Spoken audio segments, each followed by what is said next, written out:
مسجدیں تو امریکہ میں تعمیر ہو رہی ہیں، عالیشان سے عالیشان، اس لیے پاکستان نہیں بنا تھا۔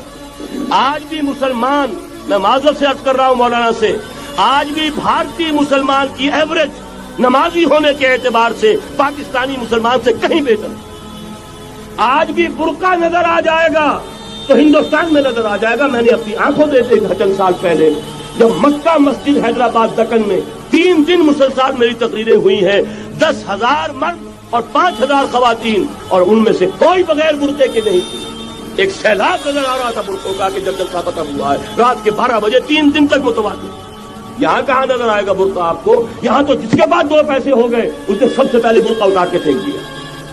معلوم اچھی طرح سمجھ لیجئے، یہ چیزیں تو وہاں زیادہ ہیں یہاں کی نسبت۔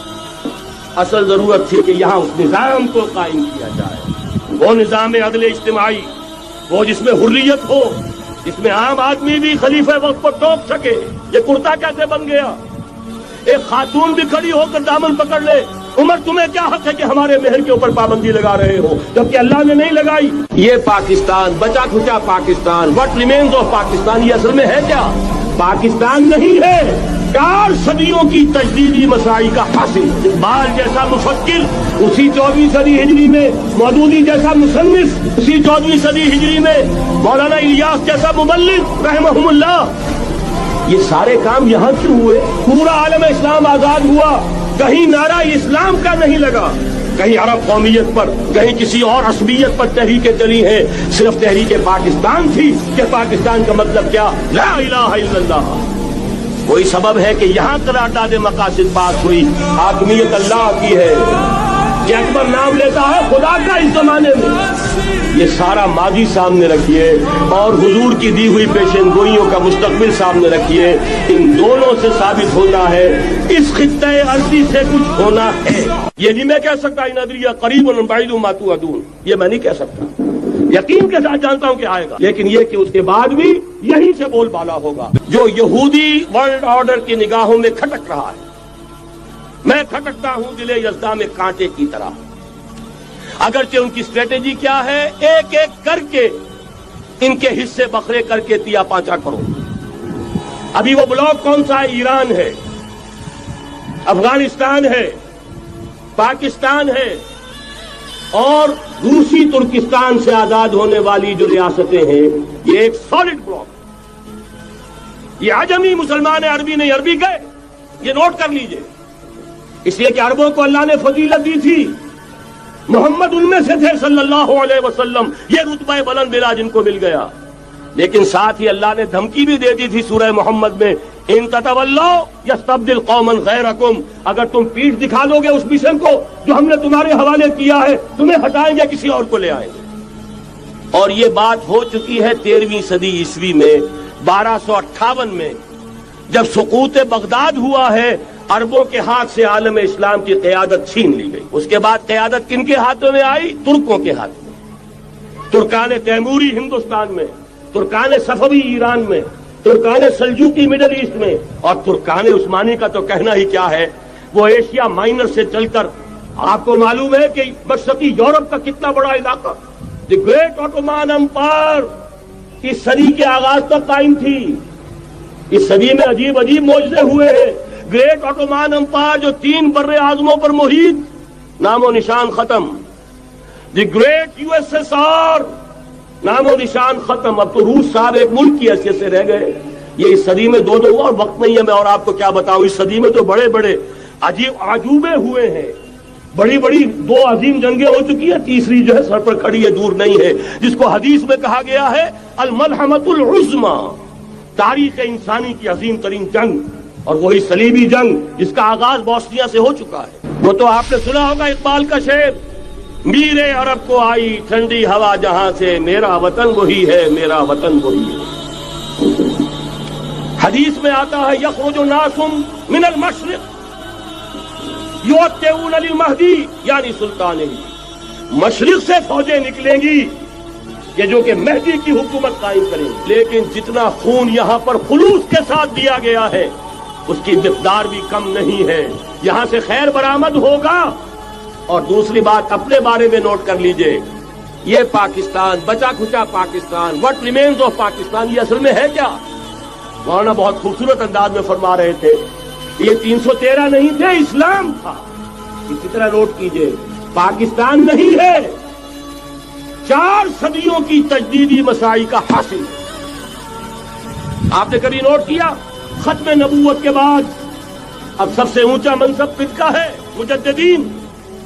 سنن ابی داؤد کی روایت ان اللہ یبعث فی هذه الامہ علی راس کل 100 عام من یجدد لها دینها. اور نوٹ کیجئے کوئی بات ہے 1000 برس تک سارے مجدد عالم عرب میں پیدا ہوئے.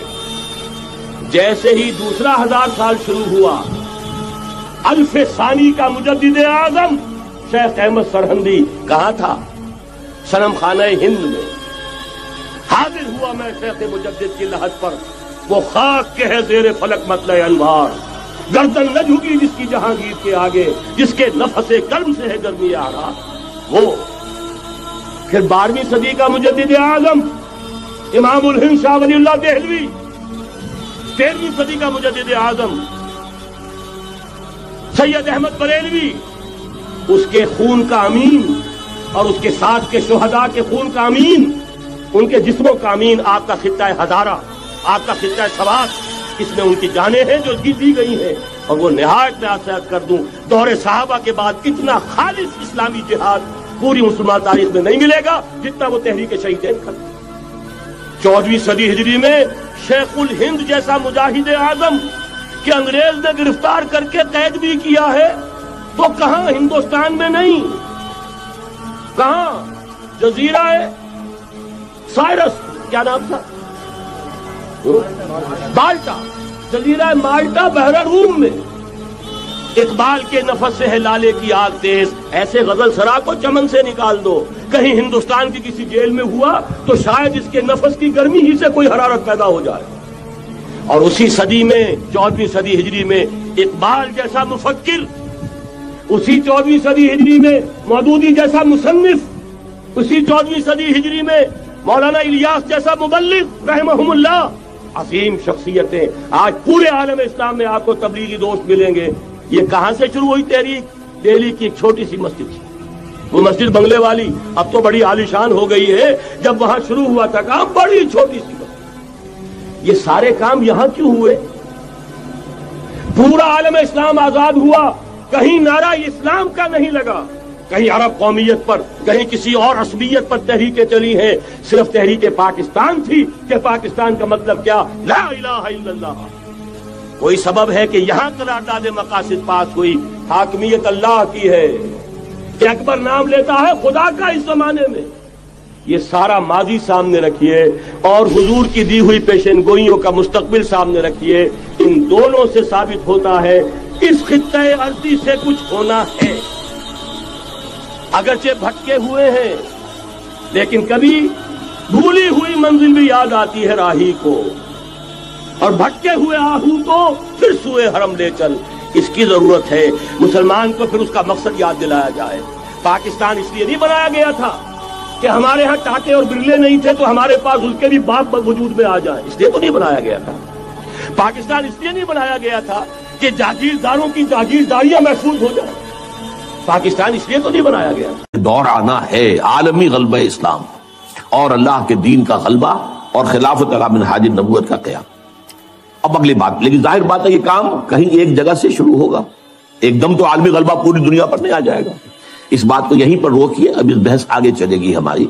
اب آئیے جو دوسرا حصہ تھا، کیا عالمی امت مسلمہ کی تقدیر یہی ہے کہ ذلت و مسکنت ان پر مسلط رہے؟ ضربت علیہم الذلۃ والمسکنۃ وباؤوا بغضب من اللہ، جو حشر لبنان کا ہو رہا، جو اس سے پہلے فلسطینیوں کا ہوتا رہا ہے. کیوں نہیں کر سکی دنیا؟ مسلم دنیا چپ، زیادہ سے زیادہ بہت ریزولوشن پاس کر دیں گے. ابھی جایا پترا میں جمع ہو گئے ہیں، بعد ملیشیا میں، اور ریزولوشن پاس کر دیا. اللہ اللہ خیر صلی اللہ. No threat. کوئی یہ بھی کہنے کو تیار نہیں کہ ہم اپنے سفارتی تعلقات منقطع کر لیں گے، نہیں. کوئی یہ کہنے کو تیار نہیں کہ ہم اپنے تجارتی تعلقات منقطع کر لیں گے، نہیں. درخواست ہے تو اسی یونائٹڈ نیشن سے، اور درخواست ہے تو اسی یونائٹڈ اسٹیٹس آف امریکہ سے، وہ سیز فائر کرائیں. ان کی مرضی سے تو جنگ شروع ہوئی ہے، ان کے پلان کے تحت تو معاملہ ہے. ان کی خواہش ہے کہ جب تک حزب اللہ کی کمر نہ ٹوٹ جائے، کچل نہ دیا جائے، اس وقت تک جنگ بندی نہ ہو. یہ تو دوسری بات ہے. حزب اللہ نے جتنی مقاومت کا مظاہرہ کیا ہے، دے آر سرپرائزڈ. یہ ان کے لیے بالکل ایک سرپرائز ہے. اس قدر ہمت جو ہے ایک جو ہے حزب اللہ، جو کہ کوئی ریگولر آرمی نہیں ہے، جس کے پاس ٹینک نہیں ہے، جس کے پاس ہوائی جہاز نہیں ہے. ٹینک ہوائی جہاز تو پوری لبنان کی فوج کے پاس نہیں ہے، چند ہزار فوجی ہیں، اللہ خیر صلی اللہ، کچھ بھی نہیں، نہ ایئر فورس ہے نہ کچھ اور یہ حزب اللہ کیا ہے کہ بھائی راکٹ سے یا کلاشنکوف سے، بس وہ چیز. ادھر سے جہاز پر جہاز آ رہا ہے، 200 250 بمباریاں، 200 بمباریاں، لیکن کھڑے. لہٰذا اس اعتبار سے سوچنے کی بات ہے، کیا یہ پوری ذلت و مسکنت کی صورتحال امت مسلمہ پر یوں ہی جاری رہے گی ہمیشہ کے لیے؟ کیا پورا عالم اسلام جو تھرڈ ورلڈ میں آ گیا ہے، سارا عالم اسلام تھرڈ ورلڈ میں، G7 G8 میں کہیں کوئی نام نہیں کسی مسلمان ملک کا، نہ 3 میں نہ 13 میں، اور کیا یہی صورتحال جاری رہے گی کہ ہو گیا مانند آب ارزاں مسلمان کا لہو، پانی کی طرح مسلمان کا لہو بہ رہا. جہاں دیکھو، کشمیر میں دیکھ لو، فلسطین میں دیکھ لو. فلسطین میں تو 50 برس سے بہ رہا ہے. کشمیر میں بھی اب تقریباً جو سمجھیے کہ 20 برس ہونے کو آئے جب سے کہ وہاں پر ایک جو ہے مسلح جدوجہد شروع ہوئی. پھر چچنیا میں کیا ہو رہا، مسلسل ہو رہا ہے. کوسوو میں کیا ہوا، بوسنیا میں کیا ہوا. برف گرتی ہے تو بیچارے مسلمانوں پر، برتا ہے تو مسلمان. صومالیہ میں کیا ہوا تھا. یہ صورت آج لبنان میں کیا ہو رہا ہے. یہ صورتحال دیکھیے، کیا یہی ہمیشہ جاری رہے گی؟ نہیں، صورتحال بدلے گی. اور بھی دور فلک ہیں ابھی آنے والے. ناز اتنا نہ کریں ہم کو ستانے والے. یہ عالمی ملت اسلامیہ امت مسلمہ جو ہے، اس کا یہ معاملہ ہوا کیوں ہے؟ ہوا اس لیے، یہ میں اس پر مفصل کتاب لکھ چکا ہوں، سابقہ اور موجودہ مسلمان امتوں کا ماضی حال اور مستقبل، کہ یہ جو ضربت علیہم الذلۃ والمسکنہ، یہ کیفیت جو بنی اسرائیل کے لیے آئی ہے قرآن میں، یہ آج ہم پر کیوں آ گئی ہے؟ کیا وجہ ہے؟ وجہ یہ کہ جو جرم انہوں نے کیا وہ ہم نے کیا. ہم نے قرآن کو پس پش ڈالا. نبذ فریق من الذین اوتوا الکتاب کتاب اللہ وراء ظہورہم، ہم نے اسے اپنا امام تو نہیں بنایا. ہاں، ختم قرآن کے بعد دعا مانگ لیتے ہیں، اللہم اجعلہ لنا اماما ونورا وہدی ورحمۃ، لیکن چلنا نہیں اس کے پیچھے. یہ امام ہی ہے بس ہمارا، کہنے کو امام، اس کی بات ماننی تو نہیں، اس کے احکام پر چلنا تو نہیں. تو اس لیے ہوا کہ ہم آج پوری دنیا میں ایک ملک بھی ایسا نہیں دکھا سکتے جس کے بارے میں ہم پورے اطمینان کے ساتھ دنیا کو یہ کہہ کر دعوت دے سکے کہ come and see with your own eyes, this is Islam. یہ ہے اسلام کی رحمت للعالمینی، یہ ہے محمد رسول اللہ صلی اللہ علیہ وسلم کی رحمت للعالمینی. پورے عالم کے لیے یہ نظام مبنی بر عدل و انصاف، مبنی بر عدل، سماجی عدل، سوشل جسٹس کا نظام جو ہے وہ اللہ نے دیا ہے. آؤ اپنی آنکھوں سے دیکھ لو، اس کے برکات کا مظاہرہ کر لو. مظاہرہ تمہارے سامنے ہے. وہ کتاب جو ہے وہ پڑھنے کے قابل ہے، نہ پڑھی ہو آپ نے ضرور پڑھیں، کیونکہ یہ سارے عقدے حل ہوتے ہیں. وجہ کیا ہے؟ یہ کیوں مسلمانوں ہی کا خون بہ رہا ہے؟ ہم تو اللہ کا نام تو لیتے ہیں کم سے کم. ہم اگر 120 کروڑ دنیا میں ہیں تو ان میں سے 20 کروڑ تو ایسے ہوں گے جو اللہ کا نام لیتے ہو مسجدوں میں جا کر. 20 کروڑ نہ ہو، 20 ملین تو ہوں گے جو 5 وقتہ نمازی ہوں.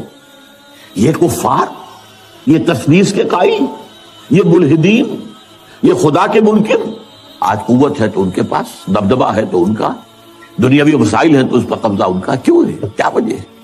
دو ہی امکانات ہیں، یا تو اللہ ظالم ہے معاذ اللہ ثم معاذ اللہ، اور یا اللہ لاچار ہے، کچھ کر نہیں سکتا. میں کیا کروں؟ میں نہیں کر سکتا. مانیں گے آپ دونوں باتوں کو؟ نہیں مان سکتے.